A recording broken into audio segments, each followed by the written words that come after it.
Or Delilah, you could have said 666. That would have facilitated your canceling.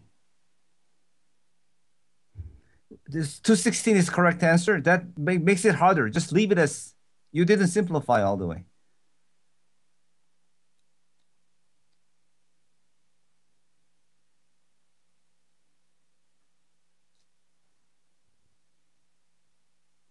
So here, you see, okay, this is classical problem. Everybody's, okay, I will let you finish. Then I will tell you, I will make you feel bad.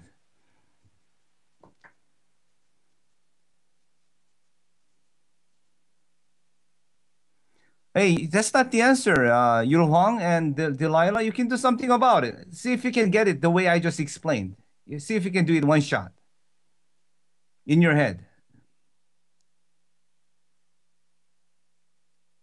Julia also, can you just, without going through X, can you just get it in one shot?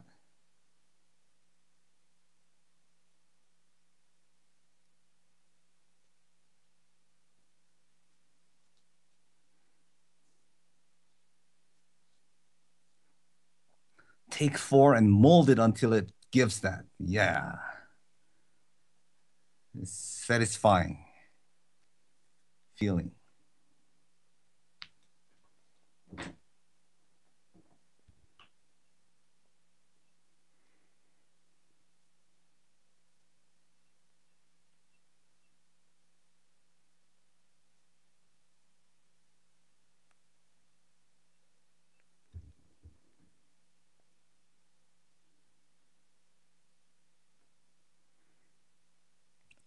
Okay, Joef, you got it, but this is a number that you can evaluate in your head. Evaluate it in your head. You still have log 4 and log base 4 here also, and you can evaluate it in your head.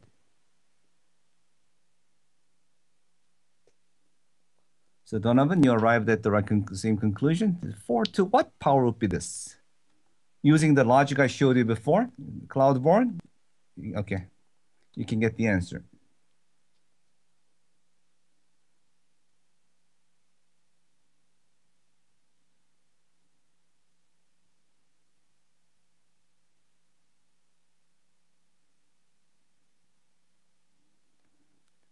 Half equals 4? Huh? I'm thinking. Okay.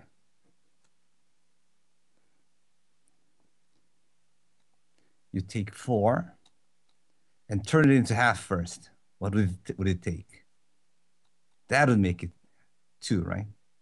And this would make it 1 over.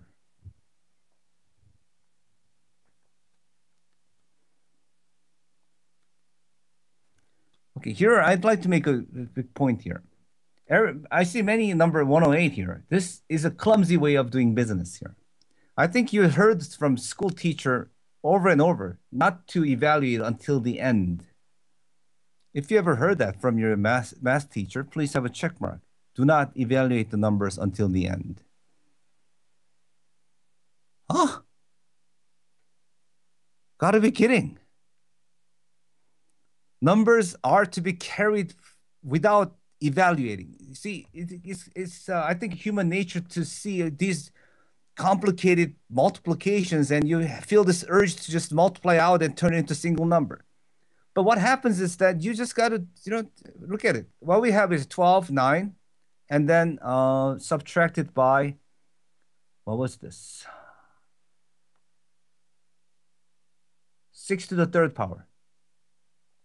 So what you have is a 12, 9, and 6 to the third power. If you multiply this out, and guess what you will do? Unless you see in one shot that this is just half, but normally it's a lot easier to just leave it as 666. In fact, 12, if I could, I would just break into 3 times 4. I would go the other way, actually. I would not multiply them out. 9, I would not have multiplied it either. I would have left it as 3 times 3. Now look at this, how much easier it is now.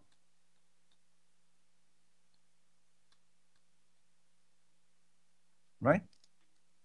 So you get the answer in a much simpler way. I made some mistake somewhere. This was 3, so I made a mistake.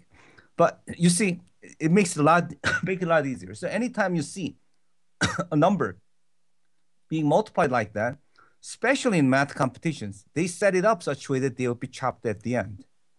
They would never get a messy number.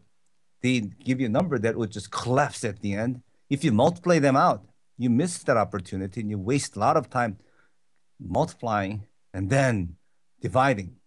And there are so many of them, you end up making one mistake and there goes your score. So let's not evaluate. Especially, pause for 1 second. When you do, for example, let me invent the problem. Here's a circle of radius 6.24.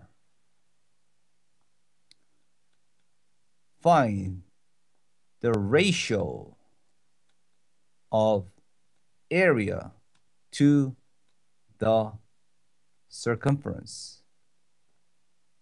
Everybody, let's find the area ratio between the area of this and the circumference of this.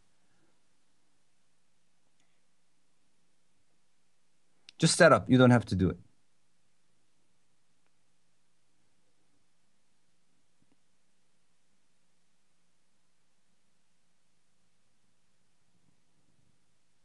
Okay, I just want to illustrate this concept. Just write out. Gelatin, let's participate.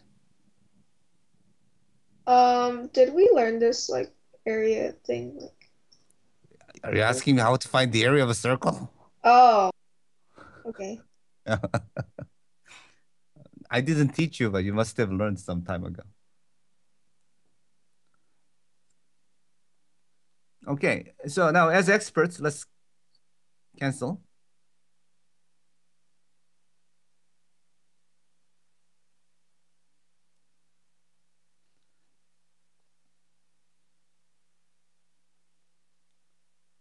Okay, this is quite painless and came out clean. But let me tell you, there are students who actually, now it will hurt you to hear this. So feel the pain. They actually square this. And then they multiply by 3.14. And what about downstairs? They multiply 6.24 multiplied by 3.14. So you get this just gigantic mess of decimals upstairs and gigantic decimals downstairs. And then they divide, you know, cursing up and down. They don't let me use a calculator. How can I do this without a calculator? Blah, blah, blah. And they make a mistake and then flunk. The key is, that's what I mean by do not carry out here. So this is what I learned when I was third grade, fourth grade. My teacher told me not to multiply pi because he will cancel at the end. I couldn't understand at that age. I secretly multiplied out because it gave me a comfort that I didn't get this three different numbers upstairs. I had single number. That I thought was not cleaner. And I had a single number downstairs. I thought it was cleaner. When teachers showed me like this, I saw that it was canceling, but deep inside, I valued more the cleanness of single number upstairs and cleanness of single number downstairs. Of course, now I see how dumb that is. But at that time, I had a hard time seeing it. I wonder how you feel. You see the value of not evaluating until the end, the check mark. You still feel the urge to get a single number upstairs, single number downstairs, the X mark. So you're smarter than I am. So do not evaluate until the end, especially the competition problem. They're all like this. They intentionally give you a messy number so that you get tangled. Imagine if there's 8 digits here. Those who evaluate, whoa, this is a hard problem. But if you do not evaluate it, then it's an easy problem. Okay.